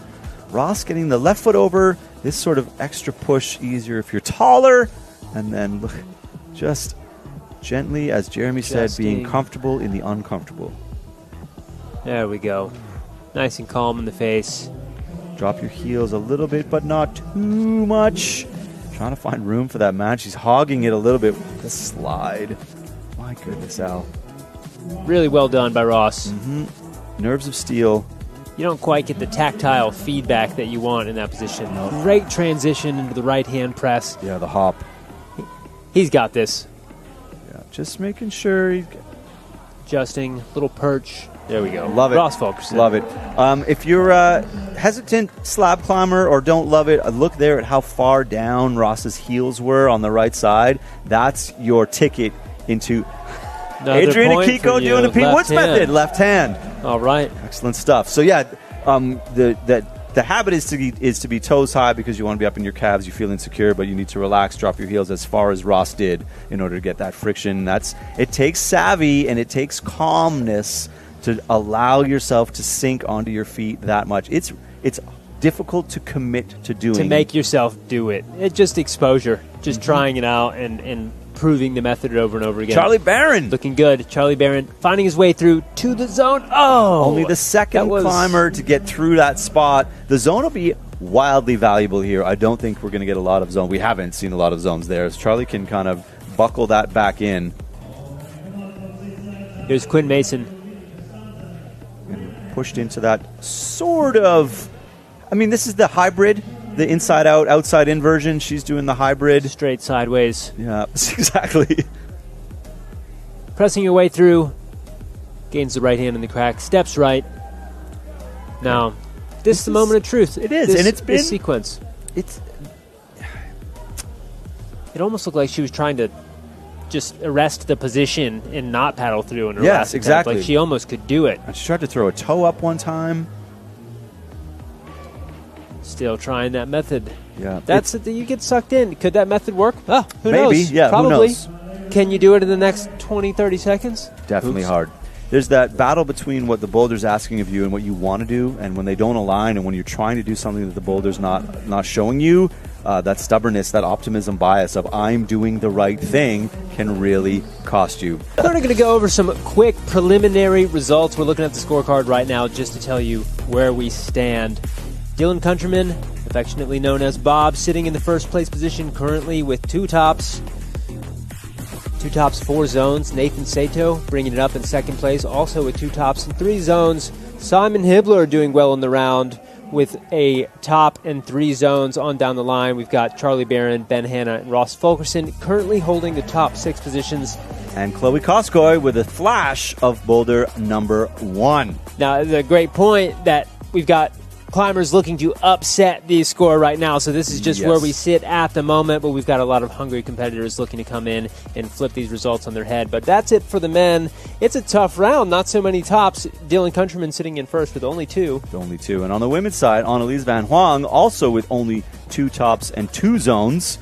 Helen Gillet, 2 for 2 right now, has done the first 2 boulders. Sienna Perez with 1 top and 3 zones, and then down to 4th place, it's 1 top and 2 zones. So Nakaya and Morgan now currently sitting in the bubble 5 and 6 with 1 top each. So as we were saying earlier, progress is costly and expensive, and the climbers are feeling it. As we also mentioned, this is what they asked for, so they have been given it. Hugo Hoyer swinging around in the as yet untopped men's number 2. Really just physical, awkward, continued compression, movement, just all body exhaustion. And here we go now. Helen Gillette looking to go 3 for 3, getting turned all the way around, getting a little bit of a just checking the fingertips. And can she find the finish position? Cece Koff was close, but couldn't hold Helen it. Gillette looks for it, connects with the right hand. All day. There's the match. Helen Gillette, what a capable boulderer. She is incredible. I've had so much fun watching her over the past few years. Really, really good stuff. 3 for 3. I don't know if that was a flash. Irrelevant at this point. Rockets into first position. Yeah. Really good climbing from Helen Gillette. Adam Shahar is trying to solve. And Nakia Sanders, I mean, she's so close on the last try. There we go. Solve. Oh. That's all right. Nakia is so good at this. She's got plenty of time on the clock. She looked at the judge with that, like a half an eyebrow. Maybe? Yeah. No? Yeah. Perhaps? No, not this time, I don't think. No. just Hugo sort of Hoyer. Yeah, 1 and 1 and 1 and 1, and never quite got them at the same time. Collie Cullen and Hugo Hoyer. Funny situation. I got a lot of faith in Hugo Hoyer. He surprises me all the time, and to such an extent that I got to stop being surprised when he finds his way to the top. He's just so good, and I think he could be the one to take us there on men's too. Yeah, he is a very powerful but very careful, controlled climber, and that's the combination of things that you're looking for is calm under pressure and then the ability to bend your arms when required. And they are required today. Here he goes. All eyes, probably, I think, on Hugo Hoyer at this point. Pressing out the right hand, looking for the match. He's got to change that foot position. And the hand. I mean, the left foot's got nothing until you get that extra so press. savage. Oh, that, and look, just like Charlie laying on the ground, triceps just not even there anymore. No, the tricep cramp is Deltoids, triceps. Rare and unfortunate in a bouldering round. That is tough. Collie Cullen looking for what would only be the second top of women's 2. Here's Adam. Oh my goodness, going dynamically, Bold. which is not, I mean, it's not out of the realm. That could be done. But If it's going to be hard. You want to go not too far left, not too far right. Yeah. That's And Ben Hanna getting up into potentially just too high. I think you can be too compressed there. The foot gives you so much push, and the volume is awful. The triangle they're going to is terrible. Adam Shar back on. Just bouncing in. I don't think it's in the cards. But he is doing it in an expedient way. And here we see, look at Chloe Koskoy getting a top just on her flash attempt. I love that.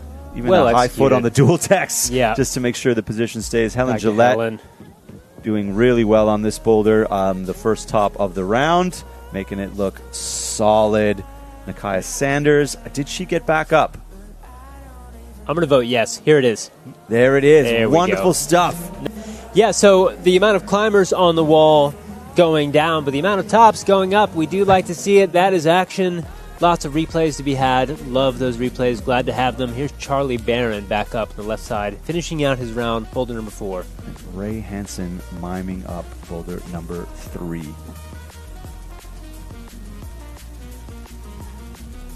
Just making decisions over there. Come on, Charles. Steady. Step through. This puts your hips in such an uncomfortable position to make the transition. The chest. Turn the opposite direction of the lower body. Yeah. Looks to step through. Keep the chest in. Oh, tries to stall. Manages to save it by Thinking moving on forward. His feet. Charles Barron, let's go, does my it. man. Very well done. That was great stuff. That was out. He was off. He was off, and then decided jumped through to save. Get the right hand press. Really good, spontaneous decision making. Absolutely fantastic. That's your body knowing what to do. That's just being in the moment. It's not. I love it. Quinn Mason, you get a good look at what the women have been given to make their traverse. It's a kind of terrible 1.5 finger slopey press crimp, and you got to generate. So she's electing to tough spot here. Ignore it and does okay. Well done. Does okay with it. That simple move of shifting your weight from one side to the other. That's the mark of a master. I mean, that's not easy to do. Those feet are. Quinn Mason showing you how it's done. I get so fired up I can't even speak, which my only job to do is to describe what's happening. I think it's partially the boulders have put us in a position where we're at a loss for the ability when you see it done, when the boulders are this technical, this difficult, this complex, and they get done so smoothly, it's hard to overstate the control that the climbers have. And Quinn, class job. Don't crimp the side. You just needs to reestablish position. You cannot grab this at all. No. It's like just got to make the heel hook feel better. The right foot is awful, absolutely terrible. Got to make this heel. Here we go. Oh, shake the Elvising knuckle with the rare. I don't know that wobble. I've seen a hand wobble of that level. Oh my goodness, Quinn! Go back and watch this in replay. And that was awesome and comical. Crazy stuff. Adrian Akiko working into the zone, but not wanting to leave it. Like Jeremy mentioned earlier, easy to get trapped. You get a good hold right in the middle of an otherwise insecure boulder, and that'll mess with your head. Yeah. Opting for the toe hook, which we do now know is possible. It goes if you have that kind of mobility. What an is campus? Insane. Okay. Because the right foot is terrible. It's there but not usable. That was wild. Yeah. Not usable until you jump above it and are pressing down on it. Yeah. Here's Melina. Melina going for the hybrid method? Or not, because that's wildly difficult. And just when you get into the wrong position on a boulder of that shape, it can seem...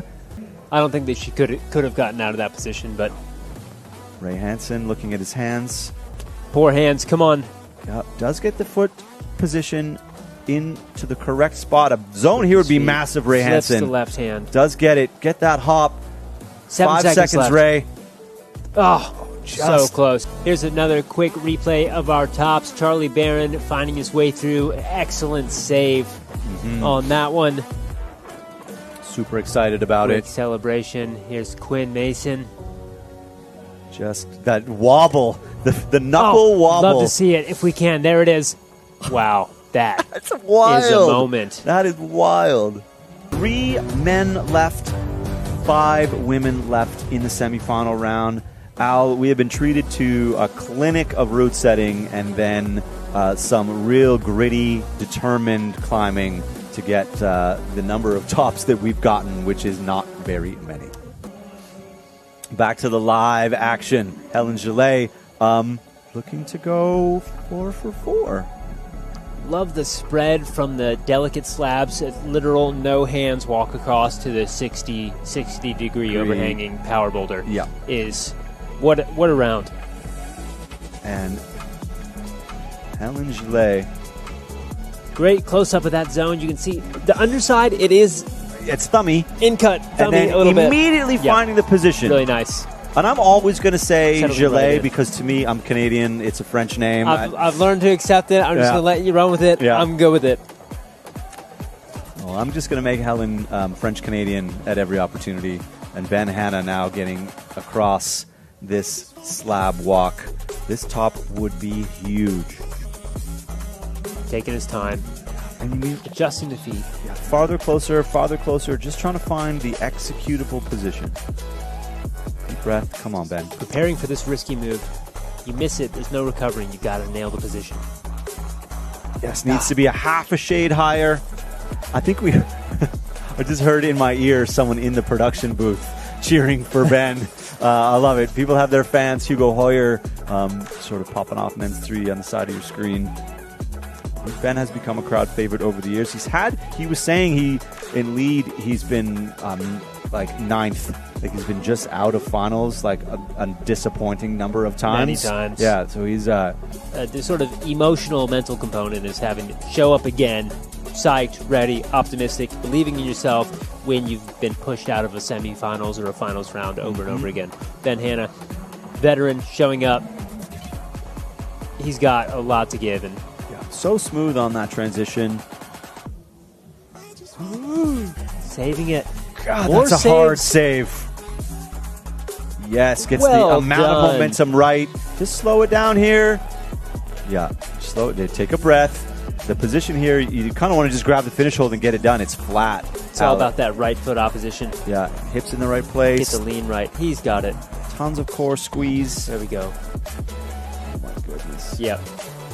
Ben Hanna, nice and steady. God, is he looking to stand on the no text side? This is... I don't like this. I don't like it at all.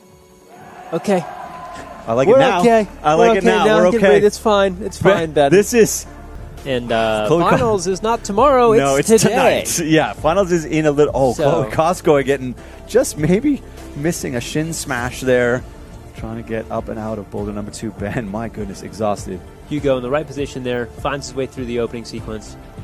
Not Cannot quite stick. enough. Less than 30 seconds. It's going to be tough to take it home, but if he's lucky, find that zone. Look at that expression. You saw this gentle shrug, right? The hands come out. What? I have no idea. And that's hard to deal with. I I know what I'm doing and I can't get it right, or I missed it, or the Totally. dead point's wrong, or I can't get that slope or strength, etc. Which was Helen Gillette absolutely stomping the only woman No to stress. get 4 tops. What a round from her. You see the thumb undercling, the thunder cling, as we call it, and into the press. Love In that the close-up. position, getting it perfect. And Ben Hanna, Standing high on the risk, dual techs. high Interesting risk. choice here. I And then was surprised, but happy. Back to it. nobody on boulders 1 and 2 for the women, and the men are down to boulder number 4. Ray Hansen up, Hugo Hoyer on deck, and we're looking right now at Melina Costanza on boulder 4 and Adriana Kiko on boulder number 3. It all worked out. That's fine. Yeah, it does. Sometimes it all works out in the end, and just 2 of the best technically gifted climbers in the round, both getting, as you see, stumped by the opening of boulders 3 and 4 for the women. Ray guarding that left shoulder a little bit. Tough press jumping into the start on that boulder. The lady's still looking to work its way out. Great close-up of these terrible holds. Enough to barely keep your chest into the wall, but and again, then- very position-oriented. And that's worse than a volume. Just for the record, it slides away from you pretty much all the time. The harder you push, the worse it feels. It's not a tabletop. That's not flat. It's No. hard to tell, but that is another terrible smear. Sort of drops away, but Melina To the now zone. moving confidently. Thumb up on the zone. Trying to put as much pressure into that zone as possible, which is not very much. Here she goes, right hand to the top, looking to find the position, stabilize. Keep that left heel in tight. Oh! Dry Another fire. little Thumb dry fire. Yeah. A little wobble hand and a wobble? thumb dry fire. Yeah. lot going on there on that finish hold. And you would think with the heel hook that good, that would be the difference, but it's not. It is gnarly out here right now. Heel hook, nice, that holds you in, but the weight pushing down on that right foot, it is not, doesn't feel great. That It's just off vertical, and you're trying to push straight down on it. It's devious stuff. It's devious stuff. So imagine the most uncomfortable boulder you've climbed at home and a foothold you wished was better. And as Al said yesterday and has said today, imagine how bad you think the holds are looking at it on your screen from home, and then at least double it. It's hard to understand angles on your screen at home. It doesn't come across. Oh, good catch. Angles don't come across super well. So just trust us when we assure you. Here we go. There's a this little is gnarly. close up of that foot. Steps up, putting all that trust in the right foot, locking in with the left heel. Maybe a little bit further to the right this time. There we go. Also got a little knuckle wobble. Tons of pressure. Hips quite a lot farther to the right. Yeah, She was higher notably. and into the heel. This time she leaned way to the right, put more weight in the heel, I think, and executed. That's the adjustments that we talk about. It might not even be obvious that there was an adjustment there because there wasn't a change in sequence, but it was a very subtle change in body position, and that is the difference. And here, Adriana Kiko just getting stymied by the opening position of that boulder.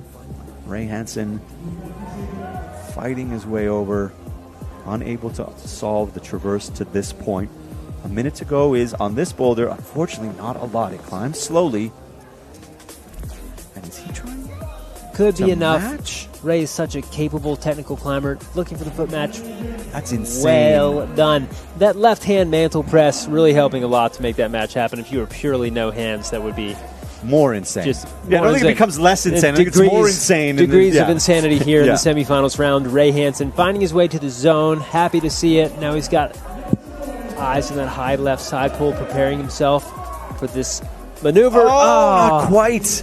Just loses the And pressure you see him almost on that right running hand. for his chalk bag. He is definitely going to give that one more try. Adriana Kiko is just going to run the clock out, scrapping for this. She's got to at least try to get that zone before the time runs out. Yeah, She's nearing the end of her round. A lot on the line here at team trials. yeah, definitely. All of those things. Not going to be enough. And it's not going to happen. Here's Ray Hansen. And Ray's going to run out of both time and physical. As we just get a quick look here at Melina's adjustment to top, still with the knuckle You wobble. can see hips to the right, tons of pressure pressing into that right hand. Yeah, we're pushing them up, sort of up to the nose of World Cup level expectations. That's what they asked for, so that's what they got. It's awesome to see. These are the people you're going to see on the World Cup scene representing the USA, and this is the proving ground. Mm-hmm. This is where they say, I told you I'm ready. I'm here to show you that I'm ready and prove it, earn the spot on the national team. So it just makes too much sense that this round looks exactly like it does. Mm-hmm. You think you're ready? All right. Find out. Let's find out. And, I mean, it's great. We were sort of alluded to it earlier that the climbers will finish the round not knowing what anyone else has done. So when you finish a round with 2 tops and 2 zones, you're like, well, I'm in, 12th place. Ben Hanna, 2 tops, 2 zones, 4th place. Yep. Simon Hibbler, 1 top, 2 zones, 5th place. Ross Fulkerson, 1 top, 1 zone on the bubble in 6th, with only Hugo left to rock climb. This is, Ben would have finished that round and gone, oh, man, I wonder how close I was this time. And he'll pull up his phone and look at the scores and go, oh, my goodness, I'm in the final. You know, that it speaks to maintaining a positive attitude throughout the round, regardless of... You could absolutely torture yourself into oblivion, beat yourself up, and then look at the scores later and discover, oh, you're actually in finals, and then everything turns around. It's just keeping a cool head. It has so much more to do with going so... Oh, my God, I thought she was going to save it. Thought she was going to save it. Chloe Koskoy. Now, here's someone who likes to jump.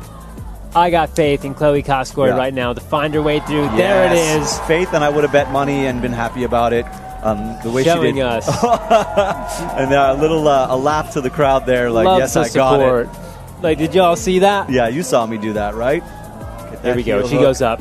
Oh, so close. That's all right. Tons of time. Maybe undersold it. Maybe it was just I'll just finish this boulder real quick. That left hand, I think, has to come higher up the side pull. And I think that right hand is worse than it looks by a lot. Oh, I mean, also true. Hugo Hoyer just learning the positions so gently.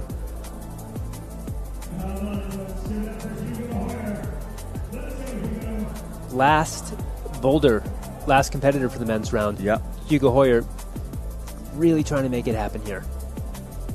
High pressure. Yeah, makes it stick. Great execution. And then here he is. Lots of confidence. Look how quickly he finds the finish position. I love that.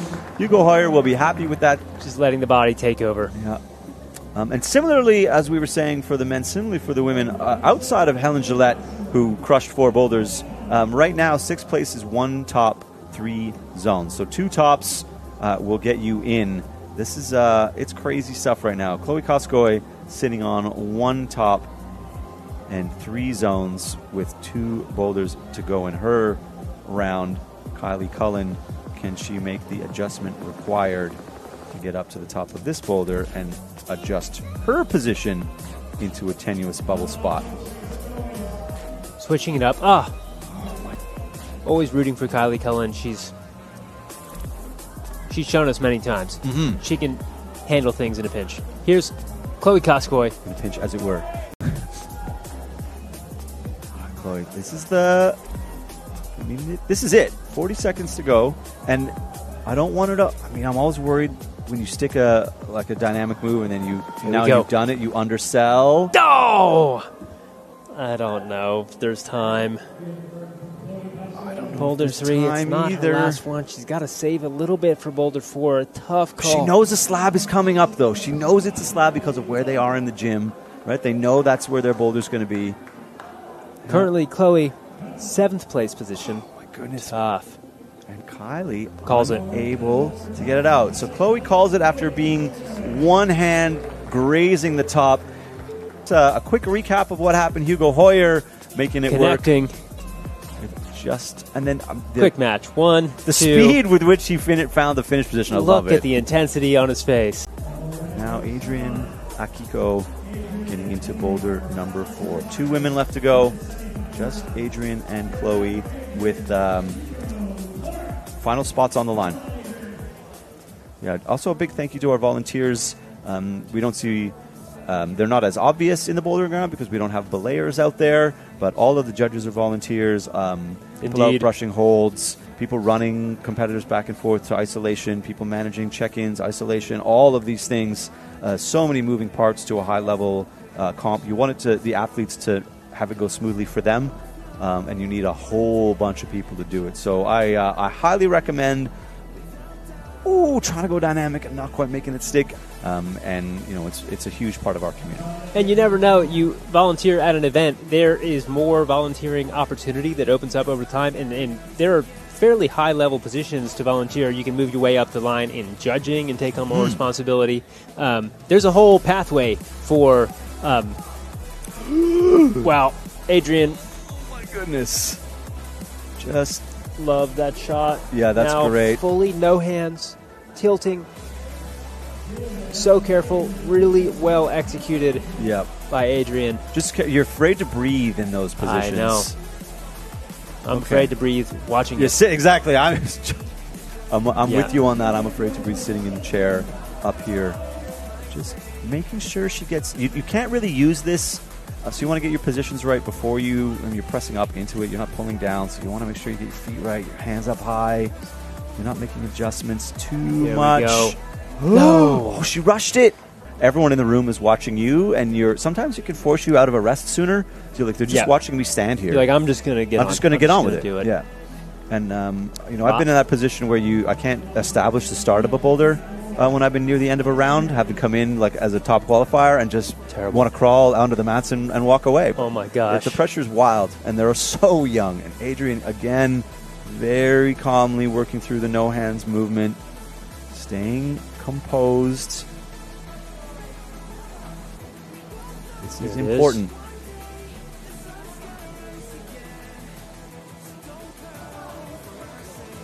I mean, you can't. So many. The crowd is quiet. Right foot comes up, carefully placed, extending that right leg, locking into the left heel. Hips have got to get in. Yes! Just checking with the judge that... Checking with the judge. She had control. I think... Looks promising? Looks promising. Thumbs up. Okay. The crowd, so once again. We're looking... It's not timing how long she's stable. Just control. Stable. And that is stable right there. Chloe Koskoy currently looks like sitting in the 8th place position, looking to change that on boulder number 4. This top is a must climb. She doesn't know that, but she knows it. Right? She knows two you tops. Can feel it. Right? She knows she's got to get 2 tops. She knows it's a hard round. She knows how good her competitors are. Yeah. It's big. Just sort of tags that start position. All right, Chloe. Not just looking to win the competition. You're looking for a spot. This has... We're only halfway there. Indicates your whole season. Yeah. You make it onto the national team. It changes your whole year.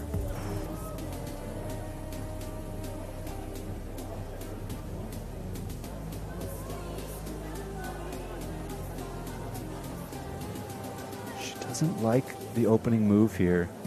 That's enough to start the boulder. Wow. Awesome shot. Okay. Yeah.